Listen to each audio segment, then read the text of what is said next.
স্বস্তিকা মুখোপাধ্যায় মানেই স্পষ্টবাদী। স্বস্তিকা কখনো ভয় পান না নিজের মনের কথা ব্যক্ত করতে।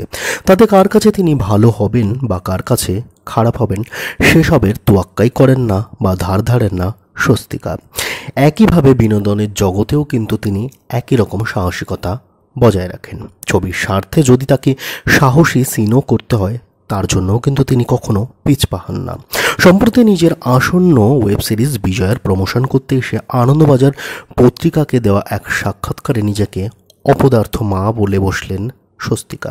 ঠিক কেন কথা তিনি বললেন চলুন জেনে নিই। নিজের পোশাক আশাক জীবনযাপনের পদ্ধতির জন্য একাধিকবার সমাজ থেকে ধেয়ে এসেছে তার দিকে কটূক্তি, কিন্তু একজন আদর্শ মা তো আমরা তাকেই বলবো যে সবসময় নিজের সন্তানের সুখে দুঃখে যেমন পাশে থাকবেন, ঠিক তেমনই যেন তেন প্রকারে তার চাওয়া পাওয়াও পূরণ করতে পারবেন।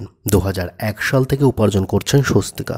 তিনি চাইলেই কিন্তু বড় গাড়ি বা বড় বাড়ি কিনতে পারতেন অনায়াসেই, কিন্তু সেটার বদলে তিনি কিন্তু সবটাই সঞ্চয় করেছেন। স্বস্তিকা স্পষ্ট জানান তিনি তেমনভাবে যেন তার মেয়েকে মানুষ করতে পারেন যেমনটা তার মেয়ে চান, যেন মেয়ের অভাব আবদারের জন্য বা মেয়ের অভাব আবদার পূরণ করতে তাকে কারো কাছে হাত না পাততে হয়।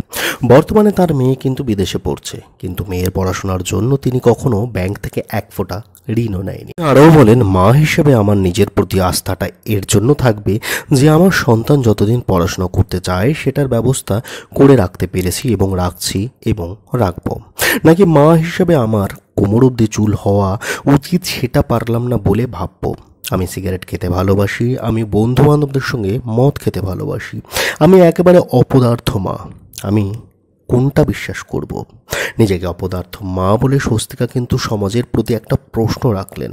আগামী 5ই জুলাই ঠিক এমনই এক মায়ের গল্প নিয়ে আসছেন স্বস্তিকা বিজয়া ওয়েব সিরিজে হইচইয়ের পর্দাতে, যেটাকে আপনারা দেখতে পারবেন, যেখানে ক্যাম্পাসে ছাত্র মৃত্যুর ঘটনাও ধরা পড়বে।